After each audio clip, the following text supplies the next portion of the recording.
చెప్పాలంటే మీరేమన్నా అనుకోర్రి పురిటి నొప్పులతోని తల్లి తన యొక్క ప్రవాస సమయంలో ఎంత నరకం అనుభవిస్తుందో అలాంటి ఒక నరకాన్ని తాను తప్పు చేయలేకపోయినా తన ప్రమేయం లేకున్నా లేకపోతే బట్టగాల్చి మీదేసే అంత నరకాన్ని మానసిక క్షోభను అనుభవించేలా కొంతమంది ఆంధ్ర పెత్తందారి వ్యవస్థలో చేతులు కలిపిన దుర్మార్గులు ఈ తెలంగాణ రాష్ట్రంలో పూర్తి స్థాయిలో కూడా ఘాటు విమర్శలు చేస్తున్నారు. అందులో ప్రధానంగా మేధావి వర్గం అంటే కాంగ్రెస్ పార్టీ, భారతీయ జనతా పార్టీ, ఇతరత్ర పార్టీలు చాలా వరకు కూడా బీఆర్ఎస్ పార్టీ అధినేత కల్వకుంట్ల చంద్రశేఖరరావు మీద విమర్శలు చేస్తున్నారు.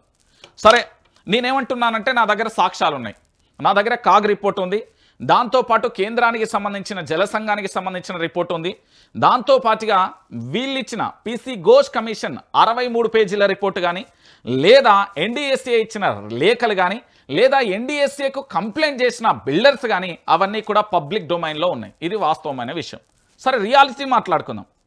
ఒరే సన్నాసులారా, తెలంగాణ రాష్ట్రానికి సంబంధించిన మొట్టమొదటి ముఖ్యమంత్రి కల్వకుంట్ల చంద్రశేఖరరావు మీద విమర్శలు చేసిల్లు కదా, 1,00,000 కోట్ల కాళేశ్వరానికి సంబంధించిన దోపిడీ అన్నాడు. నేను గతంలో ఇక్కడే వైఆర్టీవీ వేదికగా చెప్పు తీసి చూపెట్టిన, ఏమన్నా కేసీఆర్ జోలికి వస్తే చెప్పు తెగదాకా కొడతా అన్న. ఎందుకన్నప్పుడు తెలంగాణ రాష్ట్రానికి సంబంధించిన ఉద్యమ నేత, ఈ రాష్ట్రాన్ని 14 సంవత్సరాలు నిర్విరామంగా పోరాటం చేసి సబ్బండ వర్గాలను ఏకం చేసి ప్రత్యేక తెలంగాణ రాష్ట్రాన్ని తెచ్చిన యోధుడు కాబట్టి ఆ ఉద్యమకారుడి మీద మేము గన్ ఎక్కువ పెడతాం, AK-47లు పెడతాం, బాణాలు ఎత్తామంటే కుదరదు అనేది మంచి క్లారిటీ ఇచ్చిన.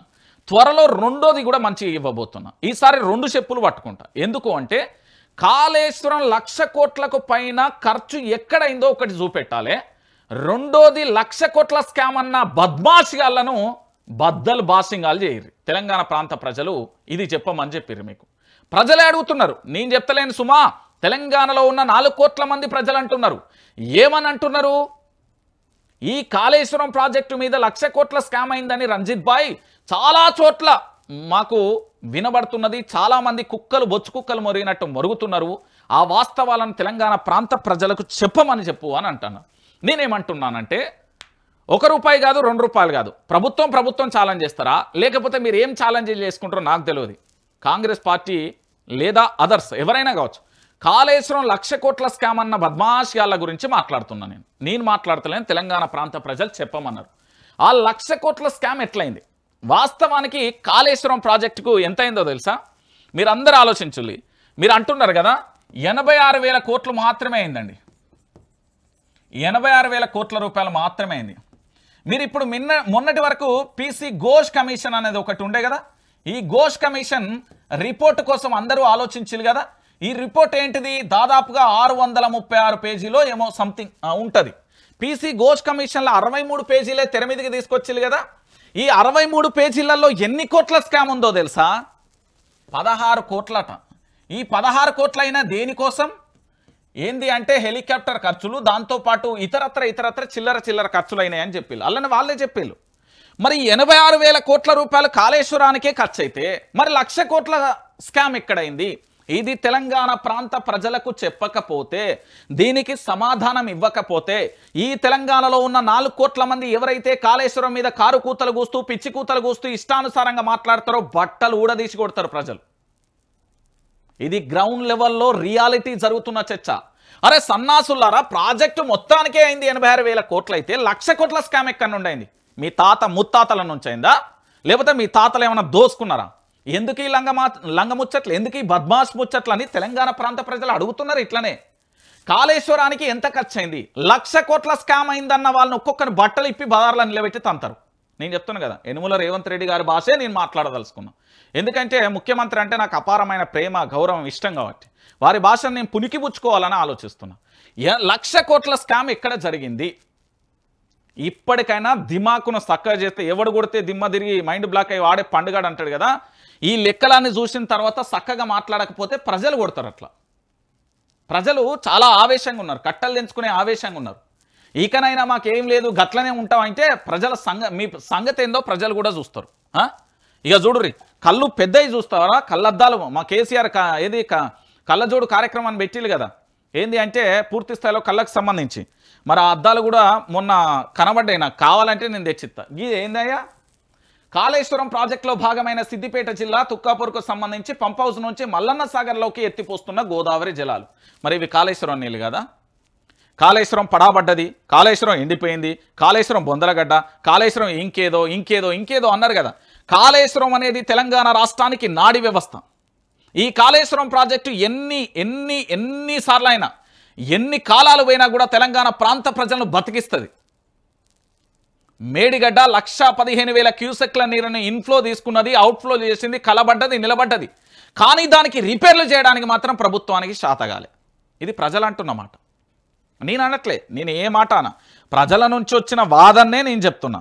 నేనేమంటున్నానంటే తెలంగాణలో రియాలిటీ ప్రజలకు తెలవాలి. ఎందుకంటే అబద్ధ కూరలలో ఇప్పటి వరకు కూడా ఆర్తనాదాలు చేస్తున్న రాజకీయ నాయకుల భరతాన్ని మనం చెప్పకపోతే ఈ ప్రజలను తప్పుదో పట్టించి వాళ్ళకు రియాలిటీ తెలియజేయకుండా వాళ్ళని ఇబ్బంది పాలు చేస్తూ వాళ్ళను ఎట్లా అంటే అనేక రకాలుగా కూడా ఇబ్బందులకు గురి చేసే ప్రయత్నం చేస్తున్నారు. ఏమని చెప్పిళ్ళు, కూలిపోయిందన్న కాళేశ్వరం నీళ్లతో 1,50,000 కోట్ల ప్రాజెక్టు, కాళేశ్వరం జలాలతో Godavari drinking water scheme, Mallanna Sagar నుంచి 20 టీఎంసీలను తీసుకొచ్చే ప్లాన్, గన్పురం వద్ద 15 టీఎంసీల నీటి శుద్ధి కేంద్రం ఏర్పాటు, 2.5 టీఎంసీల నీళ్లు మూసీ నది ప్రక్షాళనకు వినియోగం, గోదావరి తాగునీటి పథకం ఫేజ్ 2, 3 ప్రాజెక్టులకు నేడు ముఖ్యమంత్రి శంకుస్థాపన. ఇది చెప్పలే మా ముఖ్యమంత్రి యనుమల రేవంత్ రెడ్డికి రియాలిటీ తెలుసు పాపం ఆయనకు, అందుకే ఆయన మాట్లాడతలేడు, సైలెంట్గా ఉంటుండు. వాస్తవాలు తెలిసిన తర్వాత ఇక మాట్లాడే పరిస్థితులలో రేవంత్ రెడ్డి లేడు. కాళేశ్వరం కూలిపోయింది, కాళేశ్వరం కాదేది కూలేశ్వరం, ప్రాజెక్టులతో 1,00,000 కోట్ల వృధా అయినాయి. అప్పటి పిసిసి అధ్యక్షుడు ఇప్పటి కాంగ్రెస్ సీఎం రేవంత్ రెడ్డి సహా పార్టీ నేతలు చేసిన దుష్ప్రచారం ఇది. ఇలా కూలిందని ప్రచారం చేసిన కాళేశ్వరం ప్రాజెక్టు నీళ్లే 1,50,000 కోట్లతో చేపడుతున్న మూసీ పునర్జీవనం పథకం కోసం రేవంత్ సర్కార్ తరలించబోతున్నది. కాళేశ్వరం ప్రాజెక్టులో భాగమైన మల్లన్న సాగర్ నుంచి 20 టీఎంసీల జలాలను మూసీకి మళ్లించే పనులకు నేడు శంకుస్థాపన చేయనున్నది అంటూ కూడా చెప్పిన పరిస్థితి కనబడుతున్నది. అర్థమైందా సారు? అర్థం కాలేదా? అర్థమవుతుందా రాజా? ఏం చెప్తున్నది ప్రాజెక్టు? కాళేశ్వరం ప్రాజెక్టుపై కాంగ్రెస్ ప్రభుత్వం చేస్తున్న దుష్ప్రచారం అంతా కూడా అంతా ఇంత కాదు. ప్రాజెక్టు నిర్మాణంలో 1,00,000 కోట్ల రూపాయలు వృధా అయ్యాయని, కూలిపోయిందని ప్రచారం చేస్తూ దానిని ఒక విఫలమైన ప్రాజెక్టుగా ముద్ర వేస్తే అందుకు ఎన్ని ప్రయత్నాలు చేయాలో అన్నీ చేసింది. ఘోష్ కమిషన్ వేసింది. అసెంబ్లీలో అర్ధరాత్రి కాళేశ్వరంలో అక్రమాలు జరిగాయని ప్రకటించి సిబిఐ విచారణకు ఆదేశించింది. కానీ ఇప్పుడు అదే ప్రాజెక్టుపై ఆధారపడి 1,50,000 కోట్ల రూపాయల మూసీ సుందరీకరణ ప్రాజెక్టుకు శ్రీకారం చుట్టింది. కాళేశ్వరం ప్రాజెక్టులో అంతర్భాగమైన మల్లన్న సాగర్ నుంచి 20 టీఎంసీల జలాలను మూసీకి తరలించేందుకు పనులకు రేవంత్ రెడ్డి కొబ్బరికాయ కొట్టేందుకు సర్వం సిద్ధమైంది. మూసీ పునర్జీవన పథకంలో భాగంగా ఉస్మాన్ సాగర్, హిమాయత్ సాగర్ చెరువులను జలాలతో నింపేందుకు ఉద్దేశించిన Godavari drinking water scheme phase 2, phase 3 పథకాన్ని ముఖ్యమంత్రి సోమవారం శంకుస్థాపన చేయబోతున్నారు. అలాగే కోకాపేటలో లేఅవుట్ సమగ్ర అభివృద్ధి ప్రాజెక్టుకు కూడా సీఎం రేవంత్ రెడ్డి శంకుస్థాపన చేస్తారు. నియోపోలిస్ లేఅవుట్ వద్ద ఓఆర్ఆర్ ఎగ్జిట్ 1 పై హెచ్ఎండిఏ నిర్మించిన ఇంటర్చేంజ్ ట్రాక్ ఏది ట్రంపెట్ను సీఎం ప్రారంభిస్తారు. ఇక డ్రింకింగ్ వాటర్ ప్రాజెక్టులో భాగంగా మల్లన్న సాగర్ రిజర్వాయర్ నుంచి 20 టీఎంసీల నీటిని తరలిస్తారు. ఉస్మాన్ సాగర్, హిమాయత్ సాగర్ జలాలను ఆ నీటితో నింపి 17.5 టీఎంసీల నీళ్లకు సంబంధించి చూస్తారు. సో ఇక్కడ మనందరం ఆలోచించాల్సిన విషయం ఏంటంటే కాళేశ్వరం ప్రాజెక్ట్ అంటే కాళేశ్వరం ప్రాజెక్టుతోని తెలంగాణ ప్రాంత ప్రజలకు ఉపయోగకరమైన వార్త.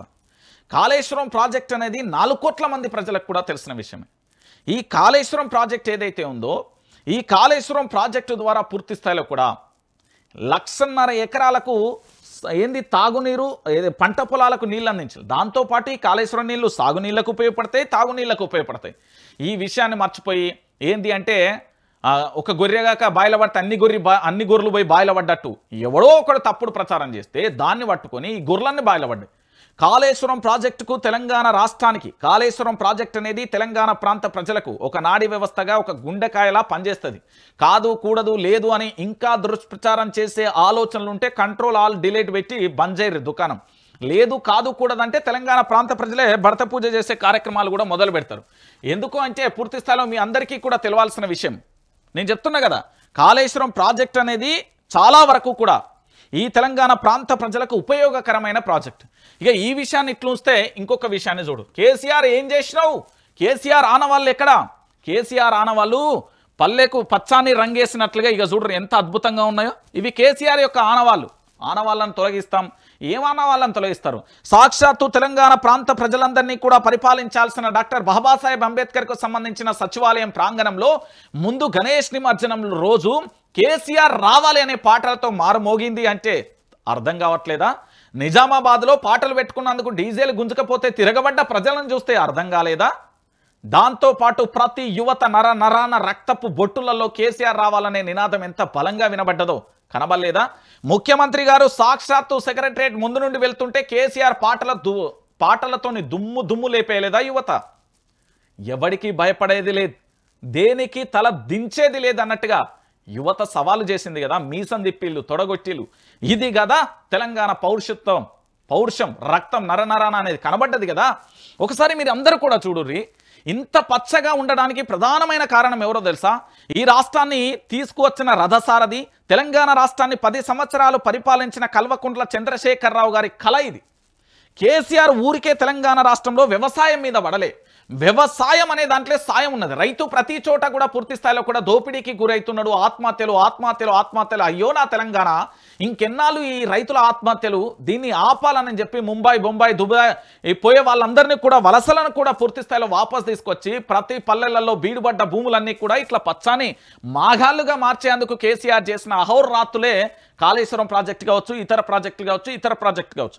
ఈరోజు మనం బయట రోడ్డు మీద ఎక్కడ అడుగు పెట్టినా, ఏ వాడకి వెళ్ళినా, ఏ గల్లీకి వెళ్ళినా, ఏ పట్టణానికి వెళ్ళినా, ఏ కాలనీకి వెళ్ళినా ఒకటే మాట వినబడుతుంది: బిజినెస్ నడవట్లేదు. ఎందుకు నడవట్లేదు? వ్యవసాయం ఆధారితంగానే అన్ని రంగాలు ఆధారపడతాయి. దాదాపుగా మీరు తెలుసుకోండి, ఈ ప్రపంచంలో ఎక్కడికైనా వెళ్ళండి, కేవలం వ్యవసాయం మీద 96.78% ఆధారపడి ఉంటాయి అనుబంధ రంగాల సంస్థలు. మీరు ఆ 4% ఏదైతే ఉందో ఐటీఓ, పరిశ్రమలో, ఇతరత్ర మీరు ఎంత డెవలప్మెంట్ చేసినా కానీ వ్యవసాయాన్ని మాత్రం నిర్లక్ష్యం చేస్తే అవన్నీ కూడా పడిపోయే పరిస్థితి ఏర్పడుతుంది. ఈరోజు కాటన్ తీయాలన్నా, ఉత్పత్తి కావాలన్నా, బట్టలు ఏదన్నా ఇతరత్ర కావాలన్నా పత్తి పండించాల్సింది. మీకు ఏది మనం వంట నూనె వాడాలన్నా పూర్తి స్థాయిలో కూడా శనగ వాడాల్సింది, లేదా సన్ఫ్లవర్ కానీ ఇతరత్ర కానీ రైతు పండించినే. మీరు అల్టిమేట్గా ఎటు సైడ్ అన్నది ఎరువురు. కేసీఆర్ వ్యవసాయాన్ని ఎందుకు అద్భుత ప్రగతి రథంలో దించిండు అని చెప్పడానికి ఒక సాక్ష్యం. ఇక నేనేమంటున్నానంటే, పల్లెన పంటలు మొలిచే పాలమూరులోనా ఏంది కేసీఆర్ హయాంలో పూర్తి చేసిన కల్వకుర్తి ఎత్తిపోతల పథకం పరిధిలోని గుడిపల్లి రిజర్వాయర్ కిందగా పచ్చగా కలకలలాడుతున్న పంటలు. ఇది కేసీఆర్ కోరుకున్న తెలంగాణ, కేసీఆర్ కలలుగన్న తెలంగాణ, కేసీఆర్ తన యొక్క ప్రతి క్షణం ఆలోచించిన తెలంగాణ ఇది. ఒక్కసారి ఆలోచించాను.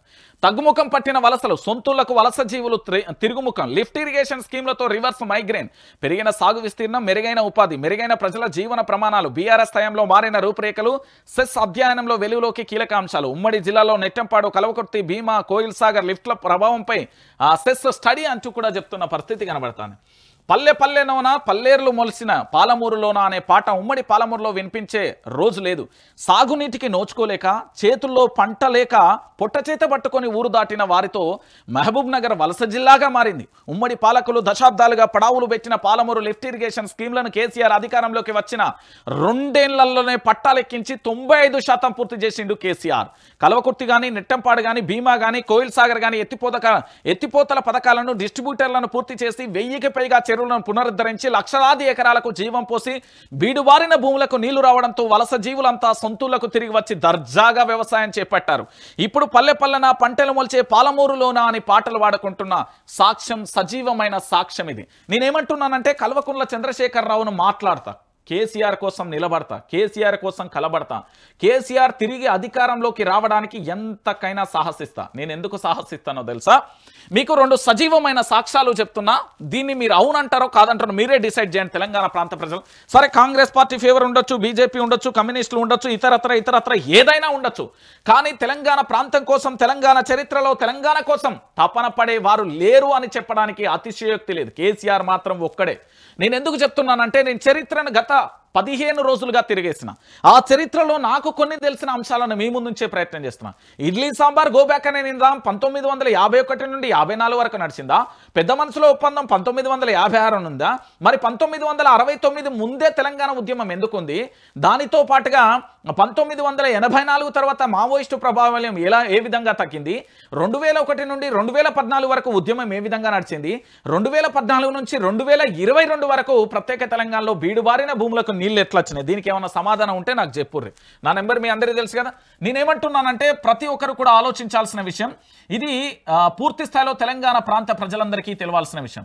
1956 నుంచి 2014 వరకు, సరే మీ డేట్ ప్రకారం 1982 నుంచి 2014 వరకు మీరందరూ కూడా ఆలోచించాల్సిన విషయం ఏంటంటే, చరిత్ర పుటలల్లోకి మనం వెళ్దాం. చరిత్రను ఒక్కసారి మళ్ళొక్కసారి తిరగదోడదాం. ఎందుకంటే పాలకుల పక్షాన నిలబడి రాసిన కళలు ఎన్నో, ముఖ్యమంత్రులు మంత్రుల ఆశీస్సుల కోసం చరిత్రను తప్పుగా లిఖించబడిన వారు ఎందరో, రాజు యొక్క మన్నల కోసం రాజ్యాధికారంలో ఉండే మంత్రి లేదా తన కింద ఉండే చాలా వరకు కూడా పీఠాధిపతులు అతన్ని ప్రసన్నం చేసుకోవడానికి, ఆభరణాలు గెలుచుకోవడానికి గతంలో చరిత్రలలో కోకొల్లలుగా చూసాం. కానీ ఇప్పుడు నేనేమంటున్నానంటే, ఈ తెలంగాణ చరిత్రను కూడా వక్రీకరించబడింది అని చెప్పడానికి సాక్ష్యాలను కూడా తీసుకొస్తా. నేనేమంటున్నానంటే 1982 నుండి 2014 లేదా 1956 నుండి 2014 వరకు ఇదే తెలంగాణలో ఉన్న 10 జిల్లాలకు సంబంధించి బీడు భూములు పూర్తి స్థాయిలో ఉంటే ఆంధ్రప్రదేశ్లో 2 పంటలు ఎట్లా పండినాయి? 1984 నుండి 2014 వరకు 3 పంటలు ఆంధ్రప్రదేశ్లో పండితే తెలంగాణలో ఒక్క తడి, ఒక గుంటకు, ఒక జాగకు కూడా, ఒక ఇంచు కూడా నీళ్లు ఎందుకు రాలేకపోయినాయి? దాంతోపాటుగా ఆంధ్రప్రదేశ్ పూర్తి స్థాయిలో కూడా అద్దాల మేడల్లాగా రోడ్లని ఉంటే నా తెలంగాణలో బొందల్లాగా ఏ విధంగా రోడ్లు మారినాయి? పాలకుల యొక్క పక్షం ఎక్కడ? ఎందుకు ఈ తెలంగాణ మీద ఈ స్థాయిలో జరిగింది అనే విషయాన్ని ఎప్పుడైనా ఆలోచించలేం. కానీ నిజాలను తెలంగాణ ప్రాంత ప్రజలు తెలుసుకోవాల్సిన అవసరం ఎంతైనా ఉంది, ఆవశ్యకత ఎంతైనా ఉంది. ఈరోజు పూర్తి స్థాయిలో కూడా కేసీఆర్ వచ్చిన తర్వాతనే నేనేమంటున్నానంటే 50 ఏళ్లలో కానీ అభివృద్ధి కేవలం 10 ఏళ్లలో అయింది. ఇది కేసీఆర్ చరిత్ర. కేసీఆర్ ఏం చేసిండు? కేసీఆర్ ఎందుకు చేయాల్సి వచ్చింది? పాదయాత్ర చేస్తే ఓ తండ్రి తన బిడ్డకు పెళ్లి చేయలేక కన్నీళ్లు పడుతున్న దృశ్యంలో షాదీ ముబారక్ కానీ కళ్యాణ లక్ష్మి పుట్టుకొచ్చింది. దుబాయ్, అబుదాబి, ముంబై అంటూ వలసపోతున్న జీవులు అక్కడ ప్రాణాలు వదులుస్తుంటే నా దగ్గర భూములు ఉన్నాయి, దాంతోపాటు ఇక్కడ నీళ్లకు సంబంధించిన వసతులు ఉన్నాయి, కరెంట్ ఉన్నది, అయినా అక్కడికి వెళ్ళేందుకు చావులు వినబడుతున్నాయి. వలసవాదులను ఆపాలంటే ఇక్కడ అభివృద్ధి చేయాలి. ఎక్కడికి వెళ్ళినా, ఏ యాత్ర చేసినా, సైకిల్ యాత్ర, బస్సు యాత్ర, పాదయాత్ర ఏది చేసినా కూడా రైతుల ఆత్మహత్యలు ఎందుకు మారుమవుతున్నాయి? వ్యవసాయం దండగా కాదు, వ్యవసాయం పండగాని రూపురేఖలు మార్చడానికి కాళేశ్వరాన్ని మొదలుపెట్టి 24 గంటల విద్యుత్ ఇచ్చి రైతులకు పెట్టుబడి సాయాన్ని అందించి, దాంతోపాటు రైతు చనిపోతే వాళ్ళకు రైతు బీమా ఇచ్చి నిలబడి కలబడి గెలిపించింది కదా కేసీఆర్. రైతు పక్షాన నిల్చున్నాడు. అందుకు కేసీఆర్ను మనం సపోర్ట్ చేయాలి. కేసీఆర్ పూర్తి స్థాయిలో ఆలోచన ఆచరణగా మార్చడానికి ఈ తెలంగాణలో పరిపాలన అనేది చాలా క్రియాశీలకంగా పోషిస్తున్నది. పూర్తి స్థాయిలో పరిపాలన అడ్మినిస్ట్రేషన్ అనేది ఎంత స్ట్రాంగ్గా ఉంటే ప్రజల్లోకి మనం అంత బలంగా వెళ్ళగలుగుతామని రాష్ట్ర సెక్రటరియట్ను నిర్మించి, దాంతోపాటు జిల్లాలలో ఉన్న కలెక్టరేట్, ఎస్పీ బంగ్లాలను కూడా పూర్తి స్థాయిలో కూడా రూపురేఖలు మార్చి పరిపాలన సౌధాలలో ప్రజలకు పాలన అందించాలనుకున్నాడు కేసీఆర్. ఇక దానితో పాటుగా కేసీఆర్ డబుల్ బెడ్రూమ్ ఇళ్లను కూడా పూర్తి చేసిండు. కానీ ఆ కాలం కాటేసిందో ఏందో తెలియదు, కానీ కొన్ని చోట్ల పంచకపోవడం మైనస్గా మారిపోయింది. ఇంకా మనం లోతుగా వెళ్తే పూర్తి స్థాయిలో కూడా ఈ తెలంగాణలో, నేను మళ్ళీ చెప్తున్నా, ఈ తెలంగాణ భవిష్యత్తు కోసం, ఈ తెలంగాణ ప్రాంత ప్రజల కోసం కేసీఆర్ చేసిన సాహసోపితమైన 3 నిర్ణయాలు ఉన్నాయి. ఒకటి, పూర్తి స్థాయిలో మొట్టమొదటిసారిగా కేసీఆర్ టార్గెట్ ఫస్ట్ 5 సంవత్సరాలు వ్యవసాయాన్ని ఎలా పండగ చేయాలనే ఆలోచనే ఉండే. ఈ వ్యవసాయానికి సంబంధించి పూర్తి స్థాయిలో రూపురేఖలు మారాలి. ఇక్కడ పూర్తిగా కూడా ఏదైతే వ్యవసాయం దండ కాదు పండగాని నిరూపించడానికి 100కు 100% సక్సెస్ అయింది. ఇక రెండో సంవత్సరంలో పూర్తి స్థాయిలో కూడా ఆసుపత్రికి సంబంధించి పూర్తి స్థాయిలో ఆరోగ్యం మీద, అంటే ఆసుపత్రులు, విద్యా వైద్యం అనేది ఏ విధంగా ఉండాలో ఆరోగ్యం మీద కేసీఆర్ దృష్టి పెట్టిండు. దాంతోపాటు మూడోది విద్య మీద, గురుకులాలకు సంబంధించిన ఎపిసోడ్ అయితేనేం చాలా చోట్ల మీరందరూ కూడా చూసారు. కేసీఆర్ కరెక్టే చేసిండు, పరిపాలన కరెక్టే ఉంది, మరి ఎక్కడ ఓటమి పాలైంది? కొంతమంది చేసిన ఆంధ్ర పెత్తందారి వ్యవస్థలో చేతులు కలిపి నెల వసూళ్ల కోసం మేధావి అనే ముసుగు వేసుకుని ప్రజలను చీకొడుతూ ప్రజల పక్షాన నిలబడకుండా కేవలం స్వార్థపూరిత రాజకీయాల పక్షాన నిలబడి, దాంతోపాటు తెలంగాణలో ఏదో జరిగింది అని అంటూ ఫేక్ ప్రచారాలు చేసిన కోకొల్లలుగా కూడా మీకు కనబడతాయి, వినబడతాయి. ఇప్పుడు నేనేమంటున్నానంటే, ఈ కోకొల్లలుగా కనబడే ఎపిసోడ్ ఏదైతే ఉంది కదా, ఈ కోకొల్లలుగా కనబడుతున్న ఎపిసోడ్లలో మీరందరూ కూడా ఆలోచించాల్సిన విషయం ఏంటంటే, ఇప్పటికీ కూడా కొన్ని దుర్మార్గమైన, కొన్ని దారుణమైన ఎపిసోడ్లు కనబడతాయి. మీరందరూ చూసిరు కదా. సో ఇదంతా కూడా మీరు చూస్తున్నారు. అభివృద్ధి అనేది ఎట్లుంటుందో కేసీఆర్ చూపెట్టాను. కానీ వీళ్ళంతా ఏం చేసిల్లంటే, ఆంధ్ర పెత్తందారి వ్యవస్థతోని ములాఖత్ అయి తెలంగాణలో కేసీఆర్ను దించడానికి ప్రయత్నం. కేసీఆర్ ప్రభుత్వాన్ని పడగొట్టడానికి ఇవాళ ఏం జరగలే. 2018లో మహాకూటమి పేరుతోని వచ్చిళ్ళు, మీరందరూ గుర్తుపెట్టుకోవాలి. దాంతోపాటు 2021-22లో కూడా పూర్తి స్థాయిలో ఫామ్ హౌస్కు సంబంధించిన ఎపిసోడ్ వచ్చింది, ఎమ్మెల్యేల కొనుగోలుకు సంబంధించి. ఇదంతా కూడా ఒక ప్రణాళికబద్ధంగా పూర్తి స్థాయిలో కేసీఆర్ ప్రభుత్వాన్ని కూలగొట్టడానికి, కేసీఆర్ ప్రభుత్వాన్ని ఎట్లా నన్న చేసి కేసీఆర్ను ప్రభుత్వాన్ని కూలగొట్టాలి అని చెప్పారు. అదే జరిగిన పరిస్థితి కనబడుతుంది. ఇక ఒక పెద్ద